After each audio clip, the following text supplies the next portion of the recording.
Hey everybody. The last couple Mondays we've done a psalm. Last Monday we did Psalm 4, so today we're going to do Psalm 5 and we're going to be looking at something that many call a morning prayer, as in this is a prayer that King David offered in the morning when he got up. We'll begin in verse 1. Psalms 5 verse 1. Give ear to my words, O Lord. Consider my groaning. Give attention to the sound of my cry, my King and my God, for to you I do pray. He uses words like groaning and cry, right? What is it that David is so desperate for God to hear him on today? What is this request that he wants God to answer? In verse 3, David continues. He says, O Lord, in the morning you hear my voice. In the morning I prepare a sacrifice for you and watch. It's striking how often in both the Old and New Testament we read of people getting up and praying in the morning. Indeed, in Mark chapter 1, verse 35, it tells us that Jesus himself got up before the sun came up and went off by himself to pray. Now, we're supposed to pray all the time. And last week in Psalms 4, we covered what many call an evening prayer, a prayer that you're supposed to, that many people pray before they go to bed. Today we're looking at a morning prayer. Paul tells us in 1 Thessalonians to pray without ceasing. But there's something to starting your day praying. I have a mentor who's strong in his faith, and every morning the very first thing he does before he does anything else, he rolls out of bed, onto his knees by his bed, and he prays. He says it's good to start the day in the proper posture, right? So David is going to pray this urgent prayer in the morning. Verse 4, for you are not a God who delights in wickedness. Evil may not dwell with you. Verse 5, the boastful shall not stand before your eyes. You hate all evil doers.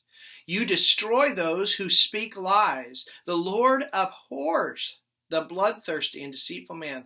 Man, do you hear that harsh language there? God hates the evildoer. He destroys the liar. He abhors the bloodthirsty and deceitful man. This shouldn't surprise us. Why? Because God is perfect in justice. Indeed, God is justice itself.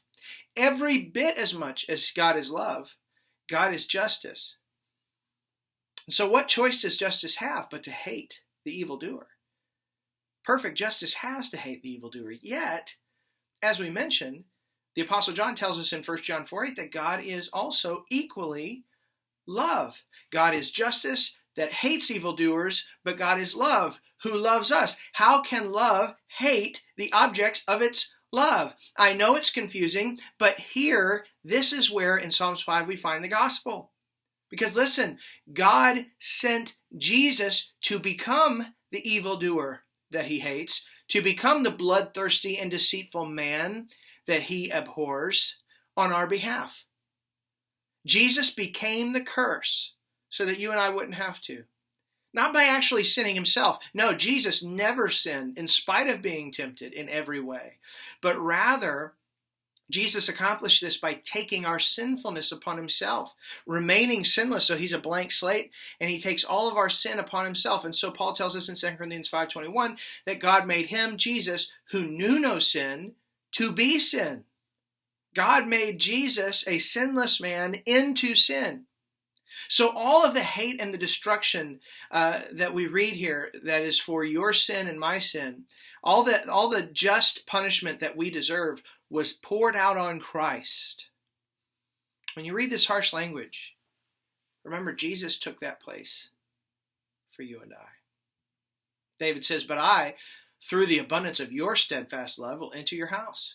I will bow down toward your holy temple in the fear of you. David says, because of your love for me, I have the blessing of being able to address you, of coming into your temple, into your presence. And then we finally get to verse 8 where David makes the big ask. And this is the thing he's been leading up to this whole prayer. Verse 8, lead me, O Lord, in your righteousness. That's what he wants. Lead me, O Lord, in your righteousness because of my enemies. Make your way straight before me. What does David want? God's righteousness. He wants to walk in the way of God. Please understand, to be righteous doesn't mean, or doesn't just mean, to do what is right all the time, or to be pure. It is so much more than that. That is a label, the label on the outside of the jar. When you open it up and you look inside, you find something more. What is our culture always screaming for all of the time? Be your true self. Follow your heart. Discover your purpose in life. Find love. These are the themes of our shows and our movies and our poems and our pursuits. And all of this is found in righteousness. To be righteous, to be in God's righteousness, is to go the straight way, meaning the correct way, meaning the way that you were always meant to go, meaning the way that will be most fulfilling for you. And so Jesus tells us in Matthew chapter 5, verse 6, blessed are those who hunger and thirst after righteousness, for they shall be satisfied. And when we finish 2 Corinthians 5:21, God made Jesus, who knew no sin, to be sin, so that in Jesus you and I might become what? The righteousness of God. To live righteously is to live the way God has always wanted you to, and the way that you have always wanted to live. Listen, every soul longs for the righteous way of God, whether they realize it or not. In the midst of what we're going through here, it looks like we're starting to open up. There's still a lot of fear and anxiety. Whatever is going through your head, whatever your family situation is, are you hungry and thirsty for righteousness? It's God's righteous way that will lead you through this. Allow me to finish the psalm, picking up in verse 9. For there is no truth in their mouth. David is now talking about the deceitful man again. Their inmost self is destruction.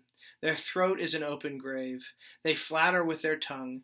Make them bear guilt, O God. Again, it is striking to remember that Jesus bore our guilt.